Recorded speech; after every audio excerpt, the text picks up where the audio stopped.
दोस्तों, एक दिन गौतम बुद्ध अपने शिष्यों के साथ एकदम शांत बैठे हुए थे।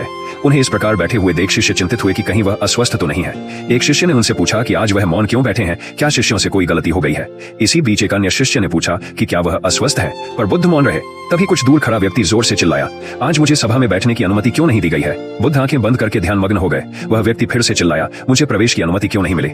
इसी बीच एक उदार शिष्य ने उसका पक्ष लेते हुए कहा कि उसे सभा में आने की अनुमति प्रदान की जाए। बुद्ध ने आंखें खोली और बोले, नहीं, वह अछूत है, उसे आज्ञा नहीं दी जा सकती। यह सुनकर शिष्यों को बड़ा आश्चर्य हुआ। बुद्ध उनके मन का भाव समझ गए और बोले, हाँ, वह अछूत है। इस पर कई शिष्य बोले, हमारे आश्रम में जात पात का कोई भेद ही नहीं, फिर वह अछूत कैसे हो गया। तब बुद्ध ने समझाया, आज वह क्रोधित होकर आया है। क्रोध से जीवन की एकाग्रता भंग होती है। क्रोधी व्यक्ति प्राय मानसिक हिंसा कर बैठता है। इसलिए जब तक वह क्रोध में रहता है तब तक अछूत होता है। इसलिए उसे कुछ समय एकांत में खड़े रहना चाहिए।